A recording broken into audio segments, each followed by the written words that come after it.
Blog Talk Radio. Hello, everyone. Hi, it's Joyce Keller, and we're live. That means you can call in, you can email me for the next 30 minutes, and I will be very, very happy to do whatever I can to make your life better. Okay, it's time for Joy. Yay! People who know me well call me Joy, and I hope I bring a little bit of joy to you. Let me tell you, if you'd like to reach me privately, off the air, or on the air, it doesn't matter. It's www.joycekeller, Keller.com. That's joycekeller.com. And if you'd like to call in during the show, almost another 30 minutes, every Wednesday, live, 3 o'clock to 3:30 in the New York area. Okay, the number to call in, please write this down, is 516-666-8448. Let me write that down again, 516-666-8448. Okay, and my email address, if you'd like to email me, I can receive emails while I'm on the air. Yes, technology is amazing, isn't it? Joyce Keller. That's JoyceKeller. TV, radio @gmail.com. Again, Joyce Keller, TV, radio @gmail.com. Can you tell I love TV? Can you tell I love radio? Yes, I love them both because I'm a Gemini and I love to share information and communicate. So, I wanted to just tell you again, a lot of calls coming in, a lot of emails. Okay, the phone number again is 516-666-8448. Call in from anywhere, and we will try to get to your call. Wanted to tell you a little bit about myself before we speak with Dr. Scott Keller. I've written 10 books. They're all available free of charge, probably on email or through your... Do people still go to libraries? I don't know. But they're all available in the library. Mostly about angels, spirit communication. Yes, when we die, we don't just lie in the cemetery or a grave or whatever, or if we're cremated. That's all crazy. And people who love to visit cemeteries, I have no idea what that's about. Maybe it's respect. It's a form of connection. Love. I don't know. I don't think it's a good idea. I tried visiting my parents' grave once by myself, and it was so distressing. It was such a dark, dreary, awful place with so many spirits who were so depressed. I don't know where to go. Go into the light. Go with your angels. Go with your guides. Okay, where do we go after we die? In most cases, they stay very close to us. They're right there. They come to us in dreams. They give us ideas and inspiration. They work along with our guides and spirit teachers and spirit loved ones. It's, it's got dimensions and dimensions, and it's unbelievable. So here we are in the physical body, and you say, well, if all of that is true, why don't I know it? Well, because the physical body is so dense. But the good news is, as we shift now from the third to the fourth, fifth, and beyond dimension, we're going to become more capable of being psychic, more capable of connecting with our loved ones. They're all there, and they're ready to say something. In most cases, it's probably the same thing they told us when they were here. I love you. I'm sorry.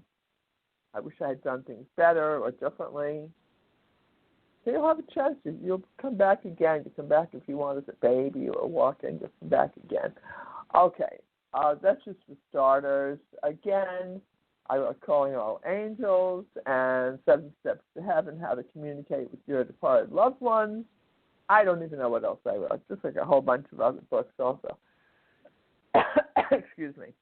Okay, I wanted to tell you, I have my wonderful co-host, Dr. Scott Keller, is on the line with me, and he brings a wealth of information that I don't know anything about, like Ayurvedic medicine.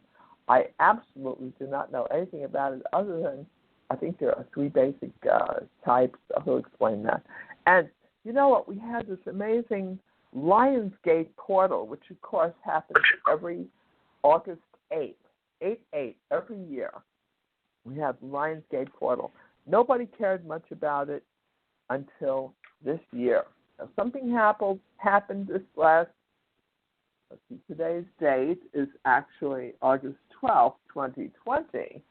So about 4 days ago, this Lionsgate portal occurred. It actually started opening, of course, in July, changing radically.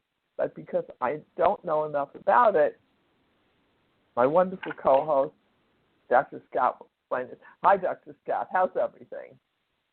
I'm good, thank you. How are you? Thanks for having me on with you. Can you hear me okay? Well, you know, it's your show. It's yours, too. I mean, we do this together, and I appreciate your support very, very much. By the way, folks, we're live. Give us a call, 516-666-8448. I think the lines are still open. I'm not sure because it looks like there are a lot of calls coming in, a lot of emails. Now, Dr. Keller, tell us about yourself. Yes. Okay, so, I think it's time we let people know that you are indeed my mother and I'm your son, and you always refer to me as Dr. Keller, so thank you. For those of you who don't know... Wait a second. I always called you Dr. Keller. Even when you were in diapers, I called you Dr. Keller. I'm very respectful. So... very, very simple. For those who don't know who I am, I'm a chiropractor, a doctor of medicine, as well as medical intuitive and astrologer and an Ayurvedic doctor, and I've been working at the Edgar Cayce Foundation. Those who don't know, Edgar Cayce was our modern-day Nostradamus, a great intuitive with tremendously high accuracy rate, close to 93-4% accuracy with his predictions and with his prophecies to alkalize and anti-inflame the body, things that we're just learning about now. May I interrupt and say you're breaking up? Yeah. Hold on. You're breaking up ever so slightly. So can you do something I'm probably not in a differently? Not in a great area. Okay. How is this? Is this any better? Sorry. That's much better. Thank you. Go ahead. I moved around. I'm not in my office yet, and so just to continue, so at the office where we have our headquarters here in Fort Lauderdale, we do readings, astrological and Ayurvedic and medical intuitive readings as a way of creating abundance in all aspects of our lives, most importantly our health and our relationships and our, most recently, our karmic path and career paths. So before we touch on Lionsgate, it's funny that you mentioned this to me a few days ago. It's become quite a bit of the talk around the astrological world, even though we're now pretty much past it after the Lionsgate took place, I think, between the 8th to the 10th. But before we say that, we just want to remind people they are welcome to call the office and get your reading. And I also do psychotherapy with astrology. That's a large part of my practice, where we take continued evaluation of the person's Ayurvedic and astrological chart, and we coordinate it with some of those traumatic and, patterned behaviors from early in life and ongoing in life. Each week you say you don't know too much about Ayurveda, Joyce, and that's not really true. Ayurveda is very, very simple. It can be very simple or it can be very hard. We like to look at astrology as being the imprint of a lot of these characteristics of where all these heavy planets were at the moment we took our first breath, and we're now imprinted with all those traits and tendencies and likes and dislikes and qualities and talents.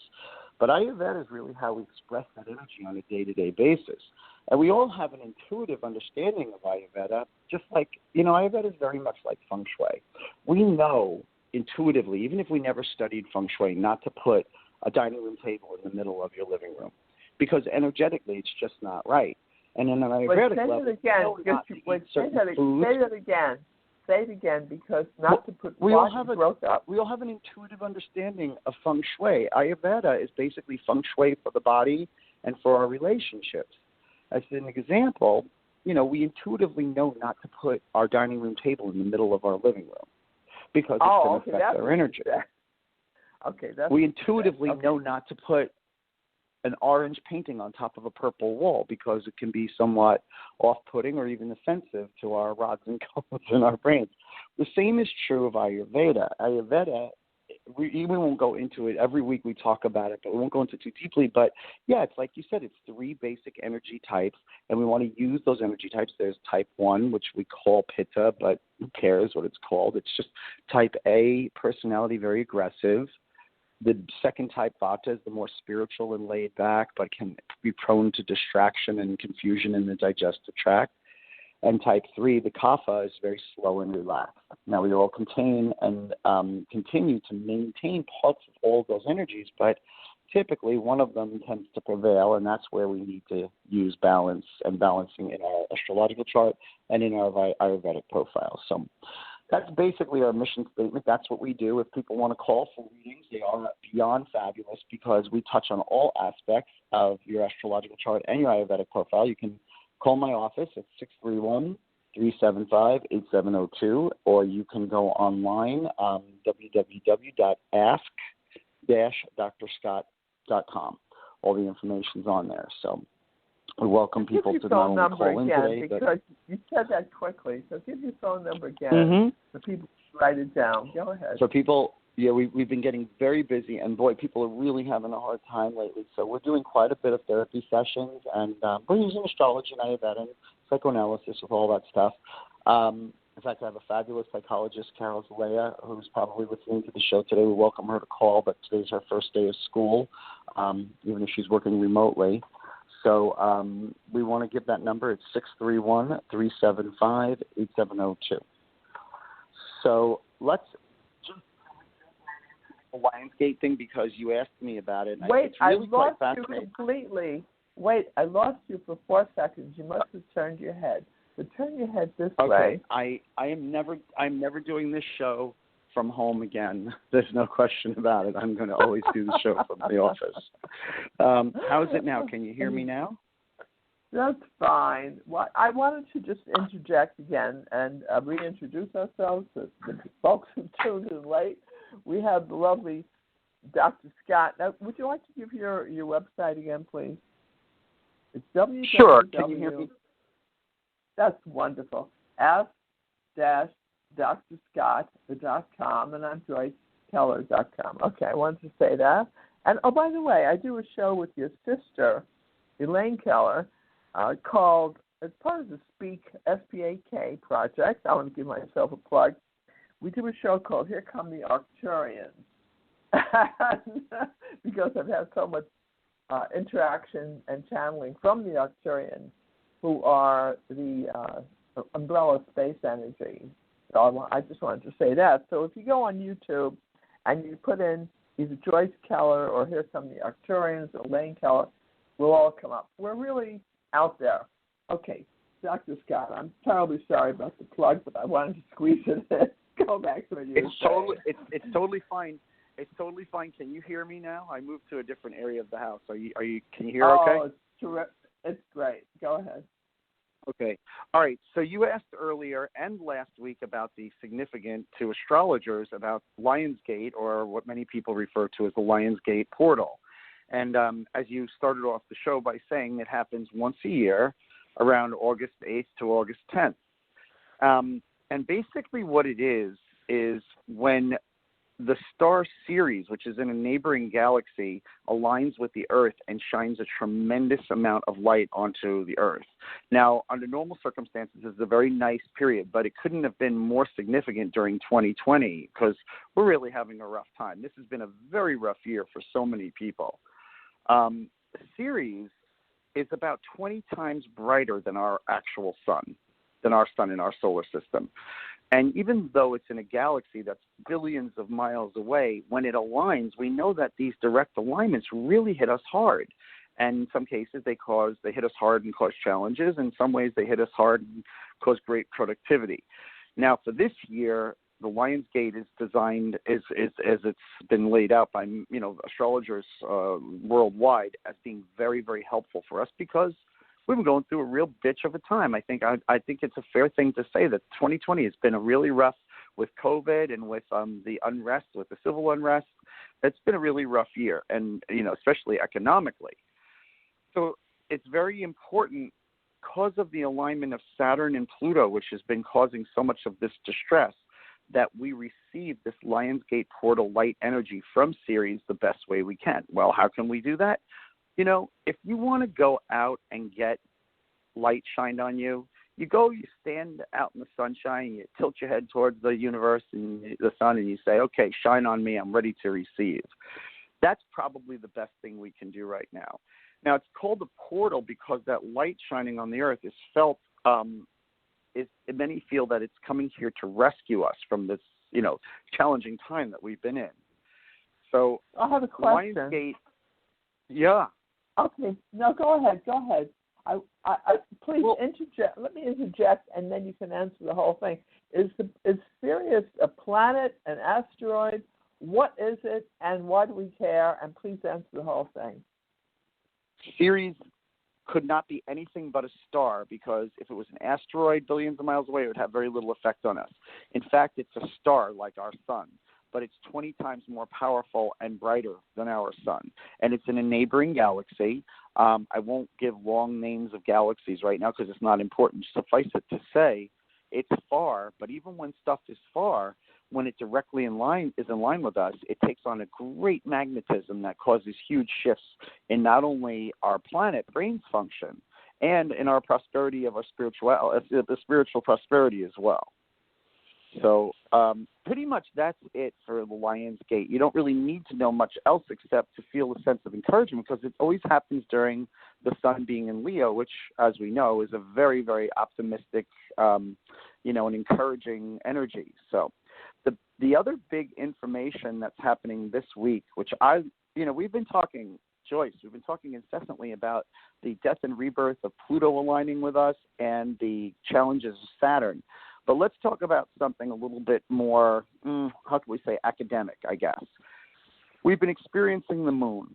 Now, to make astrology really simple, we just like to look at the sun, moon, and earth energy. In my readings, we call that the 65% of the astral triangle, because the sun, moon, and earth, the earth being your rising sign, it encompasses about 65% of what you're going through. So let's touch on the moon. The moon has been in a rough place. Last week there was a full moon in Aquarius.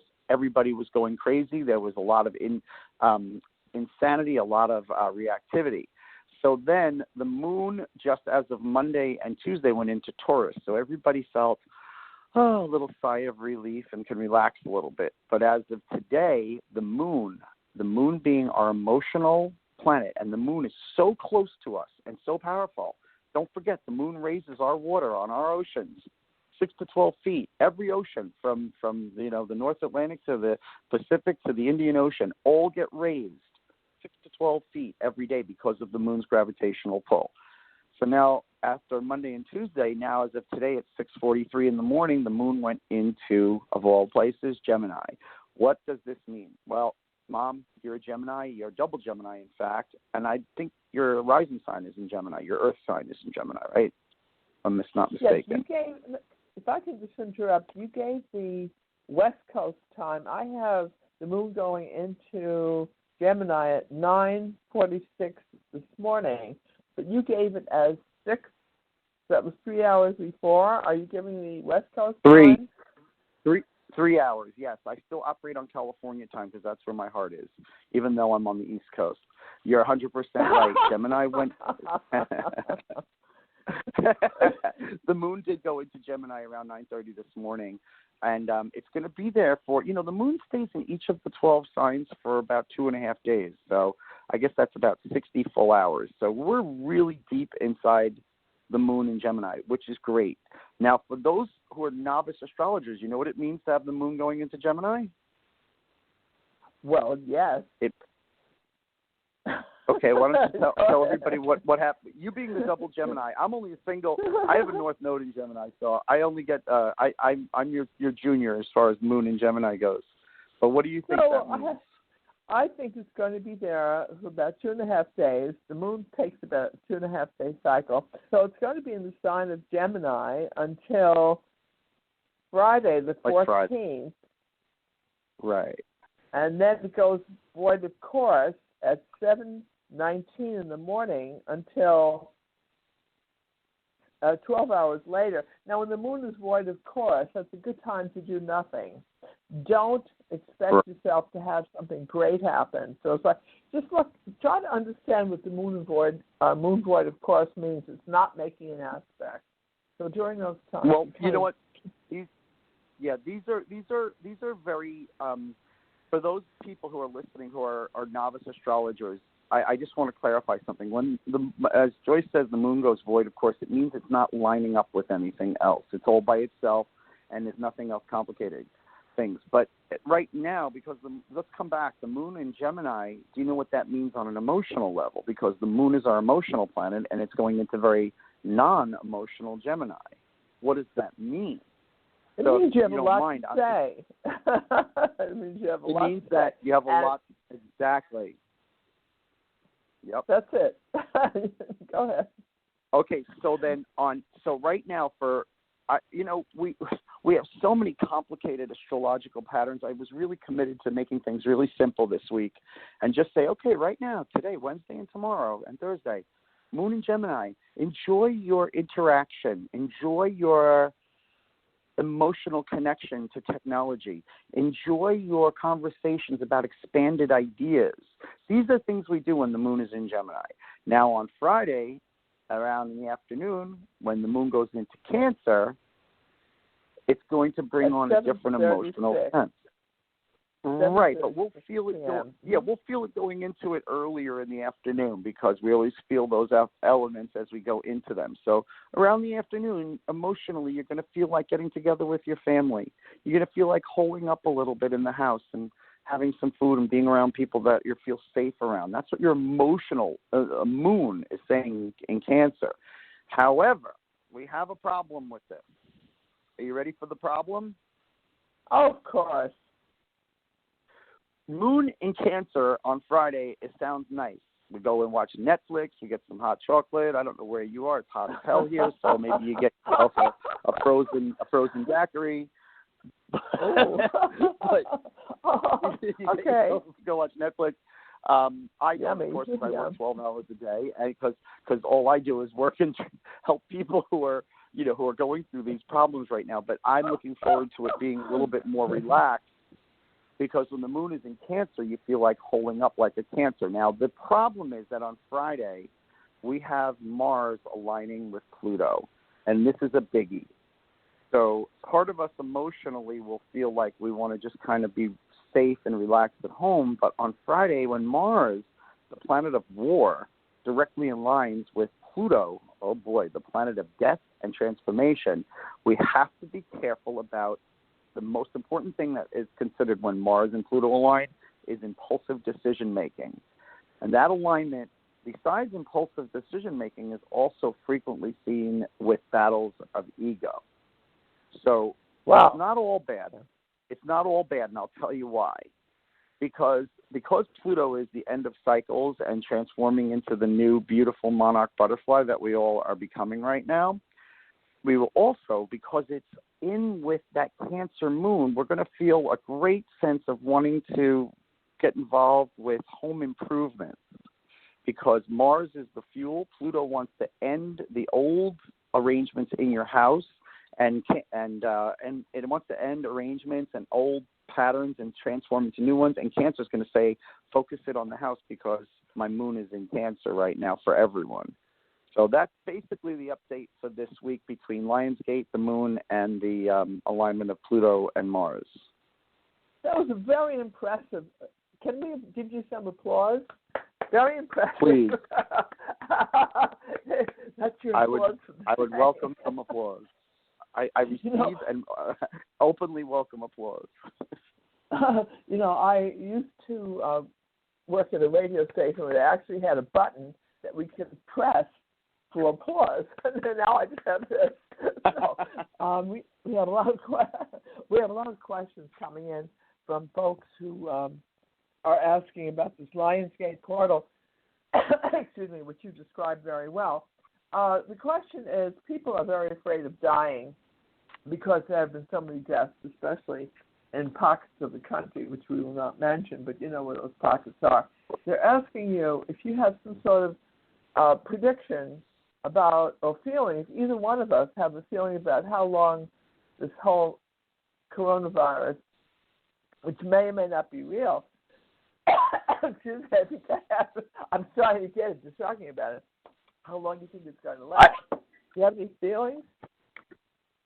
Yeah, I feel very strongly that almost everything that's happened, all the events, all the circumstances have followed directly with not only the predictions by Casey, but also they have followed specifically the patterns of the astrological conjunctions that have taken place with Saturn and with Jupiter. Now, next week, Uranus, the planet of sudden changes, is going to go backwards and go retrograde. I don't know why I'm saying that. It's not relevant to what I was just about to say. Sorry about that. It's just I have all this astrology through my head. That's slipped in.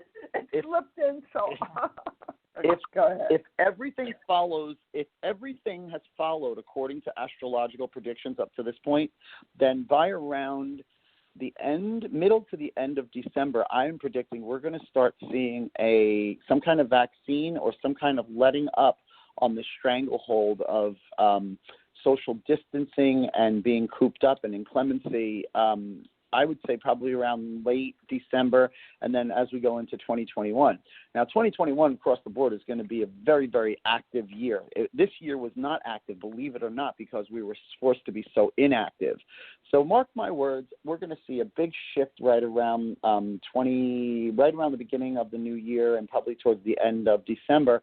And what we really want to do is we want to talk about how to individually mitigate these challenges. And the way to do that is to look at our own personal Saturns. We look at the Earth Saturn, which is in Capricorn, which is an Aquarius, back and forth between Capricorn and Aquarius, causing all this disruption. We've gone into, without going into too deeply what that means specifically, we know that it's resulted in basically a pandemic, which has been one of the outcomes. But that, I believe, is going to come to an end by December. And I think everything's going to get a little bit better by the end. In.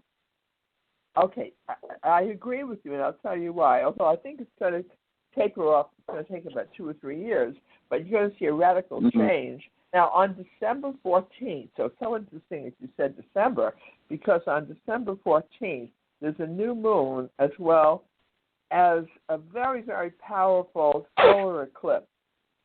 Now, December 14th is a very significant day, so it's in keeping with what you're saying. You're going to see a tremendous change. And also, after Trump was elected, right before, I'm going to say starting on Halloween of this coming year of 2020, because God only knows when people are going to actually hear the show, but starting on Halloween, which is like November 1st, actually, until I'm going to say 2 weeks after the election, which we probably will have, you're going to see the greatest disruption that the country has ever seen.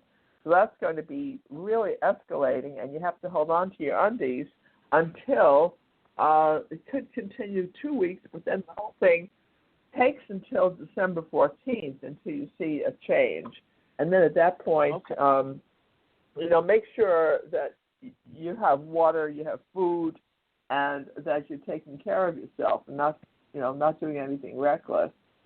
No matter how, it's very unstable right now. It's very hard to tell exactly what's going to happen on a human level. You're giving it at an astrological level. On a human level, we have free will, so there's a lot of erratic behavior is going on. So make sure you meditate, you stay in the light, and you stay positive.